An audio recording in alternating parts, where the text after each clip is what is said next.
Vivre une séparation ou un divorce, c'est beaucoup d'émotions pour les deux parties. Mais pour les enfants, les adolescents, c'est aussi une épreuve. C'est ce dont nous allons parler aujourd'hui. Parentalité et adolescence.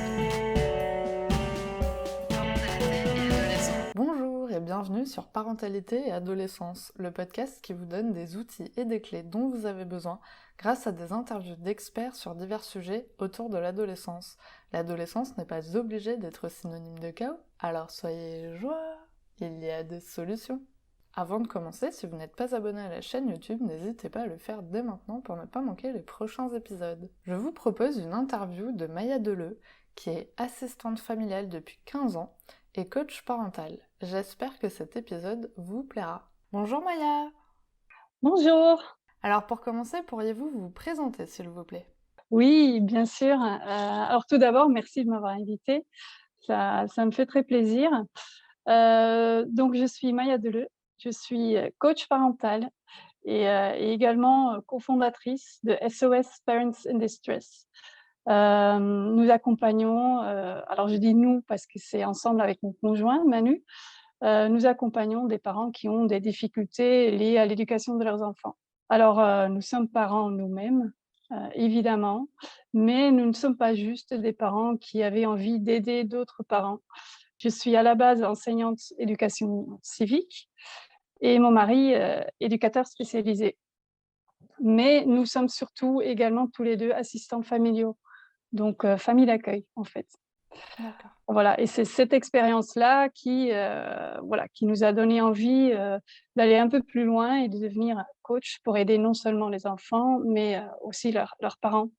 Voilà, qui ont cette tâche parfois bien difficile d'élever leurs enfants et d'aider leurs enfants quand il y a des problèmes. D'accord. Alors, merci beaucoup. Alors justement, avant de parler de la partie coaching, est-ce que vous pourriez nous expliquer ce qui vous a donné envie d'être famille d'accueil? Oui, alors, nous sommes belges en fait. On habitait en Belgique, on exerçait notre métier, là-bas, donc moi enseignante, mon mari, éducateur, donc on travaillait déjà avec des enfants. Mais, on avait envie d'habiter dans la nature, dans le sud, donc on s'est installés ici dans le sud de la France et on a voulu quand même, continuer, un certain travail avec les enfants parce que c'est ce qu'on adore et donc on a cherché un peu qu'est-ce qu'on pourrait faire ici et puis on a appris à connaître ce métier d'assistant, familial, un métier qu'on ne connaissait pas, ça n'existe pas en Belgique. D'accord. Donc on s'est formés, et on s'est renseignés et voilà, on s'est lancés. Donc l'idée, c'était de pouvoir travailler avec les enfants, les aider, mais dans un cadre, beaucoup plus sympa que dans un établissement scolaire, ou une institution, et cetera. Donc on voulait faire ça chez nous, à la maison. Déjà pour avoir un cadre plus sympa et puis aussi pour avoir un lien plus fort avec les enfants. Quand on vit vraiment avec eux, voilà, on s'attache, les enfants s'attachent à nous, il y a de l'amour, il y a voilà, on partage notre vie en fait et c'est ça qui nous plaisait tellement Hmm. et puis, ce qu'on avait aussi, enfin surtout moi, c'est que j'ai toujours été, attirée par les enfants qui posaient problème quelque part. Dans ma classe aussi, l'enfant qui avait, des troubles de comportement ou qui trouvait pas sa place ou qui se faisait, harceler. C'est là justement que ça commençait à m'intéresser, que j'avais envie de faire quelque chose. Donc j'ai organisé des groupes, de parole, enfin où j'installais, des activités, enfin qui nous permettaient de discuter sur le problème et c'est ce que je retrouve aussi dans le métier d'assistante familiale. C'est les enfants, qui ont, pas mal de enfin il y a des vrais problèmes, le placement en soi déjà.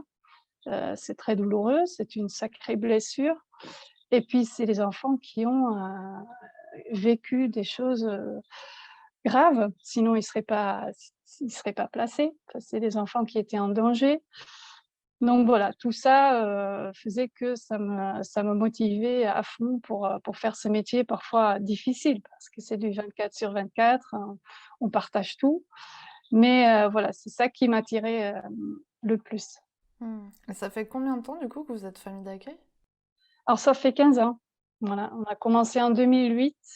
Au début, on accueillait 2 enfants, et puis petit à petit, on a fait des travaux dans la maison parce que chaque enfant a sa chambre et donc on a, toujours voulu, faire plus, accueillir plus d'enfants, jusqu'à maintenant 6 enfants. Ouais, ça fait des années qu'on accueille 6 enfants et qu'on a, nos 2 enfants à nous aussi, qui sont nés du coup, après.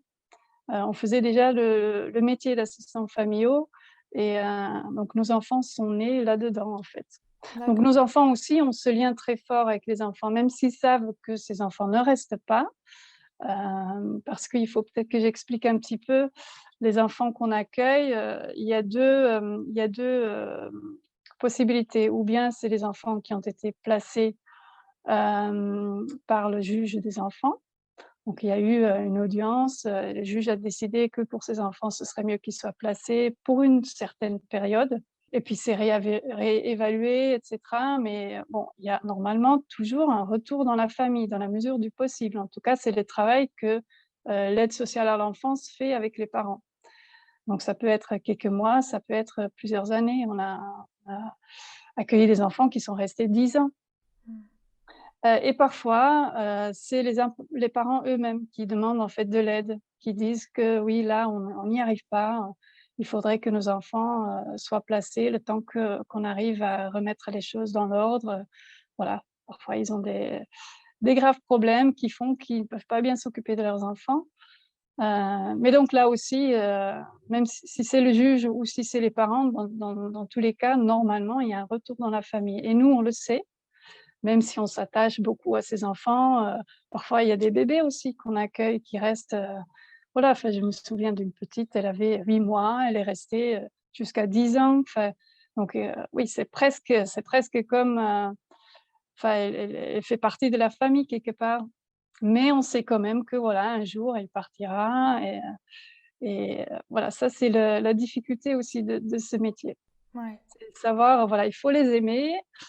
On les aime, c'est même pas une question qui se pose, mais il faut savoir quand même, il faut se préparer à l'idée que voilà, il y aura quand même une fin à tout ça. Voilà. Alors du coup, dans les 6 enfants, que vous avez en général, il y a un peu tous les âges, et du coup, il y a des ados. Est-ce que vous pourriez nous expliquer un petit peu quelle, est la problématique qui revient le plus souvent, avec les ados que vous accueillez? Est-ce que vous avez pu relever, peut-être des similitudes à chaque fois? Oui, alors les adolescents, c'est compliqué. Si je peux le résumer, heu, voilà, alors il y a plusieurs choses. Hem, Tout dépend déjà si l'enfant était là déjà quand il était pas encore ado, quand il a vraiment, grandi dans sa famille d'accueil, ou s'il est arrivé déjà, à l'âge de 12, 13 ans, voilà. Ça change, déjà les choses. Mais il y a il y a la question du lien, en fait. Les ados, en général, ils se détachent petit à petit de leur famille. Ils cassent les liens quelque part, c'est normal, c'est naturel. Mais quand il a grandi dans une famille d'accueil, c'est beaucoup plus compliqué pour ces ados. Alors pourquoi? Parce que déjà, ils ont pas cette sécurité de base souvent que normalement les enfants ont et dans lesquels, grâce à ça, ils peuvent, se construire, ils peuvent grandir. Quand c'est des enfants, abîmés quelque part, voilà, c'est beaucoup plus difficile d'oser casser les liens. Et puis, 2e chose, c'est qu'on n'est quand même pas leurs parents. Et c'est plus facile du coup de tout casser parce que c'est ça le problème. Ils peuvent souvent pas, se détacher petit à petit. C'est souvent d'un coup comme ça, un clash et c'est fini. Et donc c'est ça souvent, le plus gros problème quand on est famille d'accueil et on accueille des ados, c'est qu'on a l'impression que tout va bien, mais que, d'un coup, il y a un clash. Enfin, d'un coup, parfois, on le sent venir un peu quand même. Souvent, ils commencent à, dépasser les limites, ils ne respectent plus les règles, voilà, ou ils disent des choses, hem, sur nous qui sont pas vraies. Enfin, voilà. Mais parfois, on ne le sent même pas venir. Mais il y a un moment souvent où, pour l'ado, c'est devenu trop compliqué d'être dans une famille qui n'est pas la sienne. Et là où un ado, on va dire normal, enfin grandi dans sa famille à lui, va se détacher de ses parents, l'ado accueilli, il va plutôt se rapprocher de ses parents et il ne peut pas le faire, juste en disant, enfin c'est étrange, hein, mais ils peuvent pas juste expliquer à leur famille d'accueil qu'ils ont besoin de se rapprocher de leurs parents et qu'ils ont besoin de se détacher. Ils peuvent souvent même pas dire qu'ils aimeraient, être accueillis ailleurs ou qu'ils aiment, voilà, qu'on trouve une autre solution. Souvent, ils peuvent même pas en parler. C'est trop difficile, trop douloureux. Alors ce qu'ils font, ils font tout ce qu'ils peuvent pour que ça casse. Voilà, c'est souvent ça qui arrive. Malheureusement, souvent, l'accueil d'un ado finit mal, voilà. Il y en a chez qui, voilà, qui peuvent vraiment grandir et qui peuvent rester jusqu'à 18 ans, même 21 ans, ça arrive. Mais, voilà, si ça revient quand même, c'est pas rare, on va dire, que chez les ados qu'un ado ne peut pas rester dans sa famille d'accueil. Après, il va parfois dans une autre famille d'accueil, mais enfin, souvent la même chose se reproduit. Enfin, souvent les ados dans une famille d'accueil, ça ne fonctionne plus. Il faut les mettre dans un établissement ou un lieu de vie, voilà. Mmh. D'accord, OK. Voilà et puis autre chose qui revient très souvent, alors non seulement chez les ados, enfin chez les enfants accueillis en général, mais chez les ados, ça peut prendre des proportions vraiment problématiques, c'est le conflit de loyauté. Alors j'explique un petit peu ce que c'est. Donc, en fait, l'enfant, il est pris par le sentiment de devoir choisir entre ses parents et là, pour le coup, sa famille l'accueille. Il ressent comme une obligation à prendre parti. Il se sent coupable envers l'un quand il passe un bon moment avec l'autre. Quelque part, c'est jamais bon. Voilà, parce qu'il se dit que faire du bien pour l'un, ça risque de faire du mal à l'autre et ce ne serait pas loyal, selon eux. Alors ce conflit de loyauté, comment nous on le remarque? Comment ça se manifeste? Souvent, l'enfant ou l'ado a peur de raconter les bons moments, à ses parents. Il veut pas raconter tout ce qui était chouette dans sa famille d'accueil. Il s'imagine que ça fait du mal à ses parents de l'entendre et ça l'est probablement aussi, hein. Ça doit être douloureux pour les parents d'entendre que leur enfant, passe des bons moments dans une autre famille. Mmh. Voilà, donc on le voit, enfin ça c'est un point qui revient souvent. Parfois aussi, ils peuvent, même, inventer des histoires ou exagérer certains faits positifs ou négatifs ou voire même mentir, souvent. Voilà, ils peuvent se plaindre aussi de leur famille d'accueil, dire des choses, complètement inventées, mais pour que leurs parents, aient l'idée que, ce n'est pas ce n'est pas un bon lieu pour leurs enfants. Enfin, rien n'est mieux de toute façon que chez les vrais parents. Il y a souvent quand même cette jalousie et c'est tout à fait compréhensible. Enfin nous, on se met à leur place, voilà. Mais donc l'enfant et l'ado, qui est plus grand, qui comprend beaucoup mieux tout ça, il est dans ce conflit-là et donc c'est très douloureux, c'est très compliqué pour lui, c'est compliqué pour nous, la famille d'accueil, parce que souvent on se fait accuser, on se fait, voilà, c'est pas agréable quand on entend, des choses, négatives sur nous, dites en plus par un enfant qui semble être bien chez nous, qui semble, Mmh. enfin voilà, qui est content chez nous, qui est agréable et cetera et qui puis dit, complètement l'inverse parfois dans sa famille, voilà. Mais c'est surtout aussi douloureux pour l'enfant. Voilà, enfin ça lui met une énorme pression et donc qu'est-ce qu'on peut faire pour éviter ce conflit-là? Parce que c'est ça la grande question, évidemment. Il faudrait que la famille d'accueil et aussi les parents autorisent l'enfant à se sentir bien chez l'un comme chez l'autre et bien sûr, les familles d'accueil le font, enfin, on est formé pour ça, puis Heu, voilà, on a une certaine sensibilité qui fait qu'on sait bien que l'enfant reste tout d'abord l'enfant de ses parents. On ne prendra jamais la place d'une maman ou d'un papa.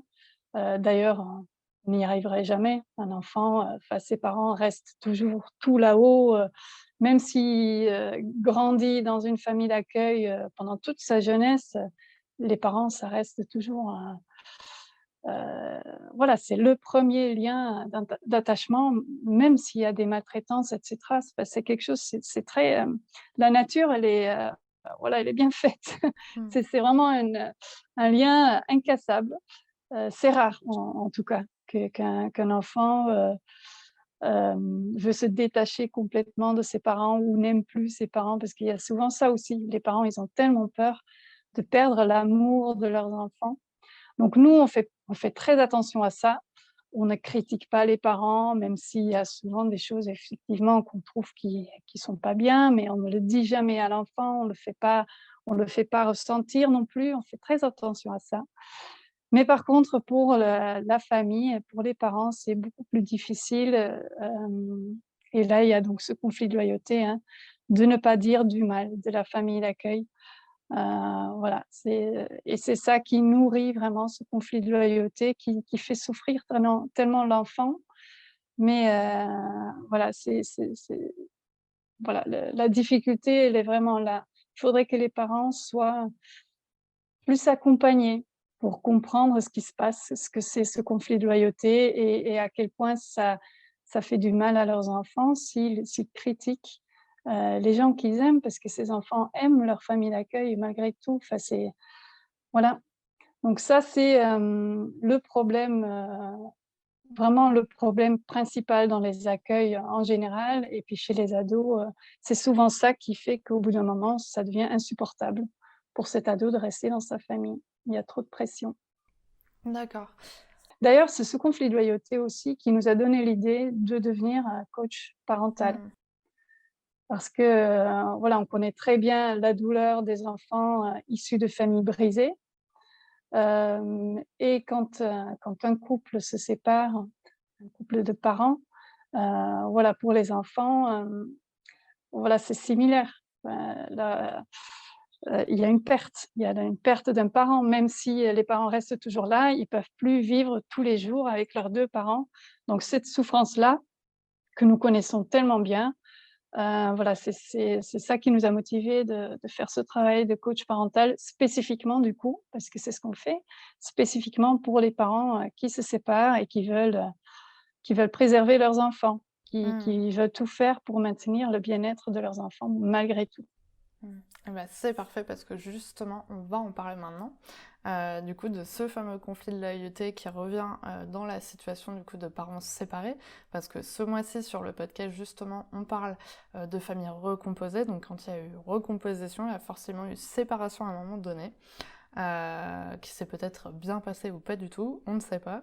En tout cas, moi, j'aimerais bien voir avec vous justement comment on peut accompagner en fait les parents sur une séparation pour essayer que ça se passe le mieux possible. Comment vous travaillez ce coaching-là, racontez-nous un petit peu ce qui se passe avec vous et comment du coup ça permet d'aider ces parents à mieux passer peut-être cette étape de leur vie. Oui, parce qu'effectivement, c'est tout un travail, c'est un processus, en fait. Le le le problème clé, là, dans ces situations de séparation parentale, c'est que les parents eux-mêmes, souvent, passent par des émotions fortes. Ils ont un deuil aussi et voilà, ils sont souvent bouleversés ou très tristes. Enfin, en tout cas, il y a plein d'émotions qui font que c'est parfois difficile d'être concentrés vraiment sur leurs enfants pendant cette période-là. Et justement, leurs enfants ont besoin de leurs parents plus que jamais pendant cette période parce qu'évidemment, c'est bouleversant. Enfin, il y a tellement de changements, il y a de quoi s'inquiéter, pour ces enfants-là. Donc ils ont besoin que leurs parents soient là, mais vraiment disponibles émotionnellement. C'est ça le plus gros problème et donc c'est le point sur lequel on travaille le plus. Bien sûr, au début, on va beaucoup informer les parents. On va leur donner, des informations sur ce qu'est-ce que ça fait avec un enfant, quand les parents se séparent? C'est quoi qu'est-ce qu'on voit, les symptômes, les conséquences? Qu'est-ce qu'on peut, remarquer dans leur comportement? Qu'est-ce qui se passe dans leur tête? Tout ça, alors nous on a fait une sorte de formation, on va dire, en vidéo, où ils peuvent retrouver toutes ces informations-là. C'est des informations qu'on peut lire aussi dans des livres, enfin, il y a des études qui ont été faites, enfin, il y a un tas de choses à dire. Donc ça, c'est la 1re chose qui est importante dans ce coaching, c'est que les parents se rendent compte de ce que ça fait avec leurs enfants quand les parents se séparent. Et est-ce que du coup, justement, vous pouvez nous en parler un petit peu pour l'ado qui voit ses parents se séparer, qu'est-ce qui se passe dans sa tête? Alors, souvent, il y a déjà une grande question, c'est: «Qu'est-ce qui va se passer pour moi? Qu'est-ce qui va changer?» Et donc là, ce qu'on conseille, c'est que les parents doivent au plus vite, essayer de rassurer leur ado, en disant: «Voilà, ça, c'est ce qui va changer et surtout aussi, voilà ce qui ne changera pas». Parce que quand les parents ne racontent pas tout ça, n'expliquent pas tout ça, les ados, ils ont tendance à remplir ce vide par leurs propres craintes et ils ont tendance à s'imaginer des scénarios, bien pires que la réalité. Ils peuvent peut-être s'imaginer qu'ils vont plus jamais, voir leurs copains et c'est tellement important. Donc tout ça déjà, expliquer, en détail, et souvent aussi répéter, tout ce qui va changer, tout ce qui ne changera pas pour rassurer, l'ado. Mmh. Parce que ça amène beaucoup de stress, une séparation. Déjà, un ado, il est en train de se construire, c'est ce que je disais tout à l'heure, il casse les liens, plus ou moins, c'est très insécurisant, et donc cette séparation ne fait que rajouter du stress. Donc un parent doit enfin, on conseille aux parents d'en tenir compte. C'est comme les petits enfants qui ont besoin d'être rassurés, les ados aussi, ils ont besoin d'être rassurés, en permanence, en fait. Ce qui peut jouer aussi, c'est aussi peut-être le côté amour de ses parents. Bah voilà, que le parent dise toujours on sera toujours là pour toi, on t'aime, et finalement de voir que ses propres parents se séparent, ça peut aussi emmener l'ado à douter de cet amour et à se dire que bah finalement en fait ils peuvent arrêter de m'aimer quoi, comme il peut Ouais, arrêter d'aimer mon autre parent. c'est tout à fait ça et ça, on conseille aux parents de le dire, dès les débuts quand ils annoncent, en fait, la séparation. De bien expliquer qu'il y a une différence entre l'amour parental et l'amour conjugal. Donc l'amour conjugal, l'amour entre le couple, le papa et la maman, ils peuvent expliquer que voilà, c'est un amour qui peut s'éteindre. Voilà, c'est pas, inconditionnel parfois. Et donc là, c'est ce qui se passe. Par contre, l'amour parental, l'amour d'un parent pour ses enfants, ce n'est pas du tout pareil. Ça, c'est un amour qui reste, malgré tout et donc c'est très important de l'expliquer, de le redire et de le montrer aussi. Même si c'est des ados et même s'ils ne montrent pas, eux, à quel point ce message d'amour éternel, a de l'importance pour eux, ils ont besoin de l'entendre. Parce qu'effectivement, c'est comme vous dites, hein, ils peuvent se dire, si eux, ils ne s'aiment plus, peut-être qu'ils vont un jour, moins m'aimer aussi ou voilà, ou voilà, arrêter de m'aimer et de me laisser comme ça, me débrouiller alors que, même si un ado, il se détache et il veut faire des choses, de manière autonome, il a encore tellement besoin de ce cadre, de sa famille, de ce soutien, de voilà, tout ce qui est rassurant, de tout ce qui est, important pour que lui, il puisse petit à petit, voilà, trouver sa place, dans sa D'accord. vie à lui. Donc en fait, si je résume un petit peu, déjà dès le début, dès l'annonce, c'est vraiment de rassurer l'ado, lui dire qu'effectivement bah, cet amour est différent, lui expliquer ça qui évite un peu les confusions dans sa tête, essayer Mmh mh. aussi de le rassurer finalement sur ce qui va se passer. sur l'organisation un petit peu et de voir un petit peu qu'est-ce qui va changer, qu'est-ce qui va pas changer, un petit peu pour lui donner un cadre. Est-ce qu'on pourrait voir ensemble peut-être des choses, qu'est-ce qu'il faudrait éviter de dire et qu'est-ce qu'on peut dire à l'ado dans ce genre de situation? Est-ce qu'il y a vraiment des choses à éviter totalement de partager avec son ado? Oui, alors, la question difficile que les parents, enfin que les ados posent souvent à leurs parents, c'est: «Pourquoi vous vous séparez?» Et donc dans ce cas, voilà, qu'est-ce qu'ils vont raconter? Qu'est-ce qu'ils ne vont pas raconter? Qu'est-ce qui les concerne? Qu'est-ce qui ne les concerne pas? Un ado, évidemment, il a envie d'en savoir plus. Il veut comprendre et il veut aussi, quelque part, savoir qui est le coupable. Hmm. Ils sont souvent là-dedans. Enfin, et ils ont du coup tendance à protéger le parent qui serait le plus, blessé ou qui serait le plus, qui serait pas à l'origine de la séparation. Voilà, et donc là, les parents doivent être vigilants parce qu'effectivement, ça, c'est aussi quelque chose qui peut, nourrir un conflit de loyauté parce que, là, c'est pareil, hein, l'enfant ou l'ado, il a le sentiment de devoir, choisir un camp, un côté, un parent, et donc si les parents vont dire des choses négatives sur l'autre parent, voilà, ça va nourrir ce conflit de loyauté. Donc je on conseille toujours, et c'est ça qui est très difficile parce que les parents le savent bien, mais souvent en réalité, enfin, dans le quotidien, ils ont du mal à respecter cette règle-là, c'est de ne pas dire du mal de l'autre parent en présence, de leurs enfants. Parce que ça fait, heu, tout d'abord, surtout du mal à leurs enfants, et ça, voilà, ils le savent parce qu'on leur dit, et puis, voilà, enfin, en général, les gens, enfin, on comprend que ça fait du mal, à l'enfant, mais c'est tellement difficile de se retenir, et parfois c'est des toutes petites choses, parfois c'est juste, souffler quand on prononce le nom de l'autre parent, ou voilà, ou un petit regard de travers. Les enfants et les ados surtout sont très sensibles à ça. Et ce qu'il faut pas oublier aussi, c'est que les enfants sont le fruit de leurs parents, de leurs 2 parents.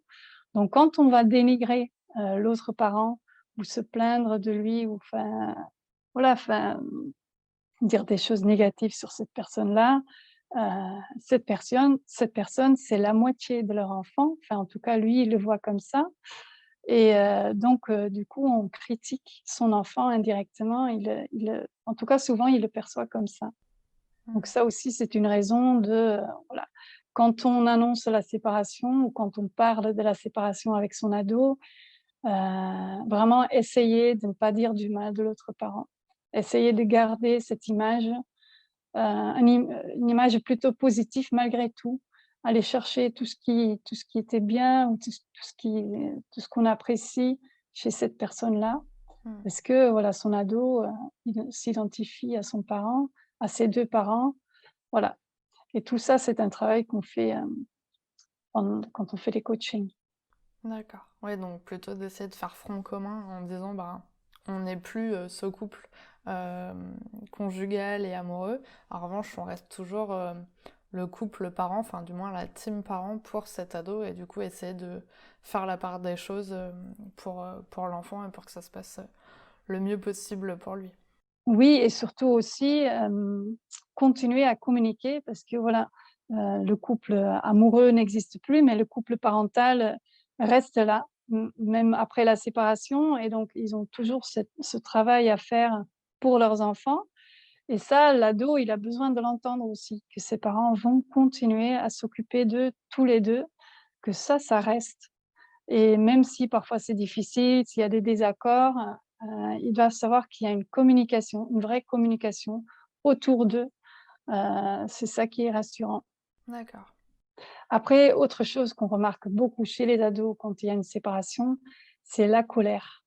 Souvent, ils se mettent, ouais, ils peuvent faire des crises de colère, ils peuvent aussi accuser leurs parents, et en fait, ça montre surtout qu'ils ont peur parce que, comme je disais tout à l'heure, ça donne, beaucoup de stress, tous ces changements. Déjà, voilà, ils quittent leur passé sécure à la recherche de leur propre futur, ça, c'est ce qui est naturel. Mais les problèmes de couple de leurs parents sont donc une source de stress supplémentaire et on sait bien que les ados, voilà, parfois, ils peuvent même s'emporter pour des petites choses, alors que là, il y a vraiment de quoi s'inquiéter, de quoi avoir peur. Donc, voilà, ça peut prendre des proportions énormes. Hem, donc c'est toujours bien de savoir quand on est parent d'ado et quand on se sépare que tous ces sentiments-là sont nourris par la peur et donc, comment il faut mieux répondre? Bah, en rassurant. Heu, voilà, c'est ça qu'il leur faut, à tout prix. Et puis ce qui peut aider aussi, c'est que, quand on laisse quand même décider certaines choses par l'ado. Déjà, il n'a pas choisi la séparation, c'est une décision qui a été prise sans lui ou sans elle, enfin et donc essayer de le faire participer quand on organise le planning, par exemple, au niveau de la garde. Qu'est-ce qu'il voudrait lui? Qu'est-ce qu'il aimerait? Et puis, en tenir compte, évaluer aussi, voir, comment ça se passe une fois que c'est mis en place. Est-ce que ça lui convient? Voilà, c'est important aussi que l'ado sait que, voilà, je suis quand même pris en compte. Certes, la séparation, je n'ai rien pu changer à ça, mais voilà, au moins je peux un peu choisir, voilà, je préfère un week-end qui commence le vendredi soir ou plutôt le samedi matin, ou voilà, les ados, ils ont tout un planning déjà à eux. Ils ont une vie sociale importante, donc tenir compte de tout ça dans le planning pour, voilà, quand on organise la garde des enfants, c'est important aussi que les ados savent que voilà, je peux participer à ça. Je ne dois pas juste subir tout, voilà. D'accord. Alors on arrive à la question pour les auditeurs. Avez-vous un message à transmettre aux personnes qui nous écoutent aujourd'hui? Oui, enfin, j'ai déjà, dit pas mal de choses que je trouve importantes. Alors par rapport aux ados, en général, ce que les ados ont vraiment, comment dire? Souvent les ados, on a l'impression qu'ils veulent qu'on les laisse tranquilles. Ils aiment bien être tout seuls dans leur chambre, avec leur portable ou avec, voilà, ils discutent avec leurs copains. C'est tellement important, cette vie sociale. Mais en même temps, ils ne le montrent souvent pas, mais ils ont vraiment besoin de pouvoir aussi avoir des vraies discussions avec leurs parents. Des discussions par rapport à tout ce qui les entoure, les questions qui se posent, les émotions, mais aussi l'actualité. Voilà, ils ont besoin de pouvoir parler à un adulte et d'être, entendus, enfin de sentir qu'ils sont plus vus comme un enfant, qui est vra que leur avis compte, que les parents ont envie de connaître leur avis, de connaître leur, raisonnement et tout ça. Donc vraiment parler comme on le ferait avec un autre adulte, en fait. Les ados, ils ont vraiment besoin de parler avec leurs parents et souvent, c'est bien de le faire le soir. Enfin nous, on a accueilli pas mal d'ados. Dans la journée, quand on a aussi des enfants plus petits, on est souvent très occupés. Donc voilà, le soir, quand les enfants plus petits sont au lit, et même si l'ado ne le demande pas, n'attendez pas que l'ado vienne te voir pour poser une question. Non, enfin prendre l'initiative et vraiment, voilà, renforcer ce lien parce que ça va beaucoup l'aider justement pour pouvoir se détacher petit à petit, de savoir que, voilà, dans tout ce qui est insécure, dans tout ce qui est incertain, voilà, il sait que ses parents, sont là pour l'écouter, pour le soutenir. Voilà, ne pas laisser son ado, trop tout seul ou trop seulement avec ses amis, enfin, vraiment travailler ce lien. C'est, voilà, enfin, ça prend du temps, hein, surtout le soir, on est souvent fatigué, on a envie de se reposer aussi. Voilà, je leur dis souvent: «Ça vaut le coup», ça évite souvent tellement de problèmes, Hmm. dans les conflits, dans les désaccords, et puis aussi, voilà, enfin, il y a beaucoup d'inquiétudes, quand on a des ados, quand on est parent d'ados, on s'inquiète pour un tas de choses. C'est vraiment rassurant quand on sait qu'on a un lien fort avec son ado, voilà. Mais ce lien, il n'est pas juste là, naturellement. C'est un travail, en fait. Mmh. Donc ça, si j'ai envie de dire quelque chose à des parents d'ados, c'est, en général, déjà, c'est ça. Et après, quand vous êtes, parents d'ados et vous vous séparez, donc là, je vous ai déjà dit, plusieurs choses, hein, la colère, le stress nourri par la peur. Comment on annonce, la séparation, donc bien rappeler que, vous restez tous les 2 parents de vos enfants et que votre priorité, ça reste de bien vous occuper d'eux, que vous allez toujours être là pour eux. Voilà, ce message est très important quand on annonce, ce terrible nouvelle de la séparation qui fait vraiment, enfin, c'est un effondrement souvent, hein. Enfin, les ados, ils ont besoin de cette sécurité de base pour pouvoir, construire leur propre vie et c'est justement cette sécurité-là qui s'effondre quelque part. Enfin, c'est vraiment pas rien. Une séparation, c'est vraiment très douloureux, très déstabilisant. Donc voilà, enfin, essayer de vraiment penser à tout ça, donc quand on annonce la séparation et puis surtout aussi ne pas s'arrêter à juste l'annonce, mais vérifier régulièrement auprès de votre ado comment il se sent, comment il vit tout ça, qu'est-ce que le parent peut faire pour, répondre à ses besoins. Voilà, montrer que malgré tout, voilà, vous restez là pour lui, pour elle. Donc ce lien-là, c'est vraiment très important. Mmh. Bah, merci beaucoup pour ce message. Voilà, encore plus quand on se sépare. Et puis, dernière chose peut-être, s'il y a un côté positif à une séparation, c'est justement ce lien qu'on peut avoir avec son ado. Ça peut vous rapprocher justement quelque part, parce qu'il y a une douleur chez l'ado comme chez le parent. C'est un sujet, c'est quelque chose que vous avez en commun. Et donc, vous pouvez travailler là-dessus, vous pouvez parler des émotions, voilà, ça peut vous rapprocher. Donc, voilà et puis ça peut aussi renforcer votre ado qui voilà, avec une séparation qui se passe bien, on peut en fait, travailler, certaines compétences qui va pouvoir utiliser dans sa vie plus tard. Par exemple, la capacité de pouvoir transformer quelque chose de négatif en positif. Voilà, la séparation, c'est voilà, enfin, c'est négatif, mais voilà, on peut se rapprocher de son parent ou d'un des 2 parents ou on peut devenir plus autonome, on peut voilà. Aussi le fait de savoir qu'ils ont pu, survivre à ça sans blessure, c'est très rassurant pour leur vie plus tard, voilà, enfin, c'est pas parce qu'il y a des problèmes hem voilà, qu'on se laisse faire, non, on se bat, voilà, on peut surmonter ça. Enfin, il y a plein de compétences comme ça qu'on peut développer, enfin, on peut aider son ado, en tout cas, de les développer. D'accord. Bah, merci beaucoup en tout cas, c'est un super message. Et pour finir, comment pouvons-nous vous contacter? Est-ce que vous êtes présente sur les réseaux? Oui, alors SOS Parents in Distress, c'est le nom de notre compte Instagram. On est sur Instagram et Facebook. Voilà, donc là, je donne souvent des conseils, à travers des petites vidéos ou des petits textes, spécifiquement là, pour l'instant, c'est vraiment, centré sur, la séparation parentale D'accord. Et vous avez aussi un site internet? et nous avons aussi un site internet où on explique un peu qui nous sommes, notre parcours, puis les différents types d'accompagnement, voilà, comment ça fonctionne un coaching, parce que là, je ne l'ai pas vraiment expliqué, mais on fait des coachings, en visio. On est disponible par message 24 heures, enfin, je vais pas dire 24 heures sur 24, mais on est joignable tous les jours.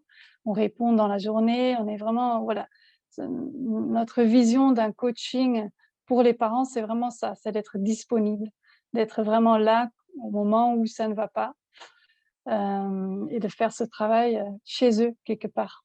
Pas dans un cabinet, pas sur rendez-vous, non, quand il y a besoin, voilà, ils n'ont qu'à nous appeler, on fait des visios, on est là pour on peut communiquer par message. Donc voilà, tout ça, on explique sur notre site internet. Dans tous les cas, je mettrai tous les liens en description, donc ça sera très facile pour vous de les retrouver. En tout cas, merci beaucoup Maya d'avoir accepté mon invitation sur le podcast et d'avoir répondu à mes questions. Mais c'était avec plaisir. Merci d'avoir regardé la vidéo jusqu'au bout, j'espère qu'elle vous a plu. N'hésitez pas à la partager auprès d'un parent qui pourrait en avoir besoin. Et on se retrouve la semaine prochaine pour un nouvel épisode. À bientôt!